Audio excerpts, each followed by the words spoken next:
नमस्कार मित्रों, महाचिति YouTube channel में एक बार फिर आपका हार्दिक स्वागत है। महाचिति चैनल आपके लिए किसी हद तक आकर्षण का हेतु बना हुआ है। यह मेरे लिए बहुत खुशी और आश्वस्ति की बात है। इससे इस चैनल की विषय वस्तु जो भाषा केंद्रित है से संबंधित विभिन्न पक्षों को आप तक लाने में मदद मिलती है। मेरा उत्साह बढ़ता है और आपकी प्रतिक्रियाओं से उस उत्साह में चार चांद लग जाते हैं। शाम का समय है और यह जैव विविधता से भरा हुआ परिसर है। विभिन्न प्रकार की वनस्पतियाँ, विभिन्न प्रकार के प्राणी, आसपास उड़ रहे पक्षी, कीट पतंग, तितलियाँ और पीछे एक बड़ा सरोवर जिसमें नौका विहार कर रहे विभिन्न प्रकार के लोग। पूरा वातावरण विविधता का है, पूरा परिसर विविधतामय है और इस विविधता को देखते हुए भाषाई विविधता का स्मरण होना स्वाभाविक है। जिस प्रकार से अलग अलग पक्षी अलग अलग बोलियां बोल रहे हैं, उसी प्रकार मनुष्य की भाषा भी अलग अलग प्रकार की होती है। भाषा नहीं बल्कि भाषाएं सत्य है, भाषाई विविधता सत्य है। अलग अलग मातृभाषा वाले समुदाय हैं और ये मातृभाषाई बहुलता दुनिया की बची रहे, यह कामना तो हम करेंगे ही, वह स्वाभाविक है। लेकिन थोड़ा सा विचार इस पर कर लेने का यहाँ औचित्य बनता है कि भाषा को मातृभाषा विशेषण देने का क्या आधार है। सभी भाषा भाषी समुदाय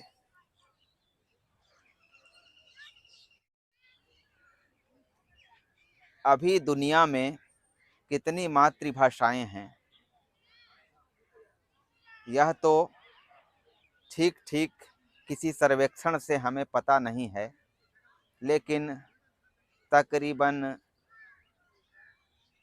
2500 से 3000 भाषाएं होंगी, यानी इतनी मातृभाषाएं होंगी। मातृभाषा संज्ञा का क्या अर्थ है और इसका क्या औचित्य है, इससे संबंधित एक विचार आपसे मैं साझा करना चाह रहा हूँ। हमारी जो परिवेशगत प्रथम भाषा होती है, जिसे हम जन्म के बाद समाज में रहकर एक सामाजिक प्रक्रिया के द्वारा अर्जित करते हैं, आत्मसात करते हैं, वह हमारे मानस के गहन तल में प्रविष्ट हो जाती है कुछ इस कदर कि जीवन भर उसे हम चाह कर भी नहीं भूल पाते। उस भाषा को मातृभाषा हम क्यों कहते हैं? संभवतः इसके पीछे प्राकृतिक कारण यह है, जिस दिन मानव समाज ने यह अपने चिंतन के द्वारा पाया कि शिशु के जन्म में ही नहीं बल्कि पालन पोषण के एक लंबे परिवेश में माँ से उसे भाषा मिलती है। उसे प्रथम भाषा माँ के माध्यम से मिलती है। तभी से दुनिया में मातृभाषा शब्द चल निकला और यह बहुत व्यापक हुआ। मातृभाषा या मदर टंग या मदर लैंग्वेज। लेकिन अगर हम समाज की संरचना को देखें तो मोटे तौर पर दुनिया की सामाजिक व्यवस्था पितृसत्तात्मक है और खासकर अपने देश या अपने आसपास के परिवेश को देखकर ऐसा कहना ही पड़ता है। शिशु के जन्म से लेकर एक लंबे समय तक भले माँ के द्वारा उसे भाषा का एक प्राथमिक ढांचा प्राप्त होता है, भाषा का व्याकरणिक ढांचा उसे प्राप्त होता है, लेकिन भाषा के व्याकरणिक ढांचे के बाद उसकी संरचना में जो सबसे महत्वपूर्ण चीज आती है वह है शब्दावली। और शब्दावली के माध्यम से ही हम अपने कथ्यों का, अपने अनुभवों का, अपनी जानकारियों का, अपने ज्ञान का संप्रेषण समाज में कर पाते हैं। तो जो कथ्य निरूपक इकाइयां हैं जिन्हें हम शब्द या वर्ड कहते हैं, वे सबसे ज़्यादा इस पितृसत्तात्मक समाज में हमें माँ से मिलती है। यह बात हमें संदिग्ध लगती है, क्योंकि पितृसत्तात्मक सामाजिक संरचना के कारण एक तो स्त्रियों की शिक्षा का स्तर वैसे ही कम है, इसीलिए उनकी भाषिक शब्दावली का स्तर भी कमतर ही होगा। तो ऐसे में एक माँ अपने शिशु को, अपनी संतान को किस हद तक शब्दावली दे पाती होगी? अपने जीवन के अनुभव से ही मुझे ऐसा लगता है कि शब्दावली का सबसे ज़्यादा हिस्सा तो इस पितृसत्तात्मक समाज में किसी को पिता या उस जैसे अन्य पुरुष सदस्यों के द्वारा ही प्राप्त होता है। यानी भाषा की जो कथ्य निरूपक इकाइयां हैं, उनका अधिकांश हम मानवों को ऐसे लिंग भेदी समाज में पिता के द्वारा ही प्राप्त होता है। तो फिर हम इस भाषा को मातृभाषा क्यों कहें, पितृभाषा क्यों न कहें? भले भावनात्मक रूप से हमें मातृभाषा कहना बहुत सही लगता हो, लेकिन भाषा का व्यापक यथार्थ तो पितृभाषा की ओर ले जाता है। सबसे ज़्यादा शब्दावली पिता या पिता तुल्य या उन्हीं के समान धर्मा पुरुष सदस्यों के माध्यम से किसी मानव शिशु के जीवन में प्रविष्ट होती है। तो फिर भी हम इस सच्चाई को अनदेखा करके अपनी अपनी भाषा को मातृभाषा क्यों कहें? गहराई से विचार करने पर मुझे आज भी मातृभाषा शब्द बहुत सार्थक लगता है। कारण कि एक तो भाषा की मूल अवस्थिति उसकी व्याकरणिक संरचना में है, और व्याकरणिक संरचना यानी भाषा का एक जो प्राथमिक ढांचा है वह इस समाज में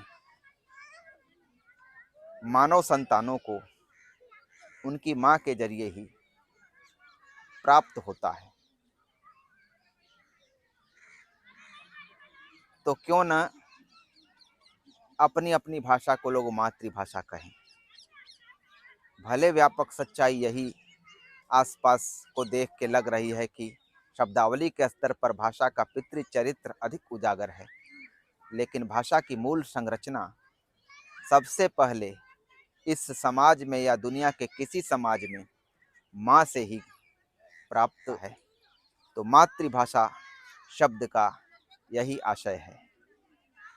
प्रश्न उठता है कि यदि किसी के जीवन में माँ न रहे तो, मतलब उसे जन्म देने के बाद ही माँ का वियोग मिल जाए तो फिर उसकी भाषा को, उसकी प्राथमिक भाषा को, फर्स्ट लैंग्वेज को मातृभाषा कहेंगे?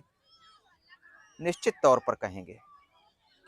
क्योंकि एक तो दुनिया के व्यापक सत्य को देखते हुए ये कहा जा सकता है कि वह स्थिति अपवाद स्वरूप ही है, और दूसरी बात, यदि जन्म के बाद पिता द्वारा या पिता के ही समान धर्मा पुरुषों द्वारा ही उसका पालन हुआ हो, और भाषा का प्राथमिक ढांचा भी बहुत हद तक पुरुषों के या पुरुष विशेष के माध्यम से उसके अंदर प्रविष्ट हुआ हो, तो भी वह भाषा व्यापक तौर पर किसी न किसी की मातृभाषा ही होती है। और शब्दावली चूंकि भाषा के लिए व्याकरण की तुलना में द्वितीयक संरचना है, भले कथ्य निरूपक इकाई होने के चलते बेहद महत्वपूर्ण संरचना है। तो यही कुछ कारण है कि हम अपनी भाषा को, अपनी भाषाओं को मातृभाषा संज्ञा से नवाजते हैं। तो मातृभाषा का कुल रहस्य ही है, ऐसा मुझे लगता है। और यदि हम जीव विज्ञान में और जाएं तो कह सकते हैं कि गर्भस्थ शिशु को भाषा का एक प्राथमिक ढांचा संभवतः गर्भ काल में माँ के जरिए इस रूप में प्राप्त हो जाता है, क्योंकि भाषा को संसाधित करने वाला जो अंग विशेष है, जो मस्तिष्क है या खास प्रकार का मानव मस्तिष्क है, वह जैविक तौर पर माँ से ही हर मानव शिशु को उपलब्ध होता है। तो मातृभाषा शब्द का यह एक गहरा रहस्य है। तो आज का वीडियो यहीं तक, और इस आह्वान के साथ कि सभी अपनी अपनी मातृभाषाओं की रक्षा करें, और चाहे सभ्यता का जो विषम दबाव हो, लेकिन उन दबावों के साथ भी अपनी अपनी मातृभाषा का प्रयोग करने से संकोच न करें, उसमें कोई शर्मिंदगी न महसूस करें। अपनी प्राथमिक भाषा फर्स्ट लैंग्वेज को वे किसी तरह से न भूलें, कि उसके नित्य प्रयोग के नए नए स्थल, नए नए परिवेश खोजते रहें। और अभी हमारे सामने लोग अपनी अपनी मातृभाषाओं का वैसा ही कोलाहल में प्रयोग कर रहे हैं, यह बहुत उत्साह की बात है। और हमारे अंदर भी ऐसा ही मातृभाषा को लेकर उत्साह आए। हम मजबूरी में नहीं, उत्साह के साथ अपनी अपनी मातृभाषाओं का प्रयोग करें, और दुनिया की भाषाई विविधता बची रहे। इसी आह्वान के साथ यह वीडियो मैं पूरा करना चाहता हूँ। उम्मीद है कि जल्द ही किसी नए विषय पर या इसी विषय की अगली कड़ी को लेकर कोई नया वीडियो लेकर मैं आपके समक्ष उपस्थित होऊंगा। तब तक के लिए नमस्कार।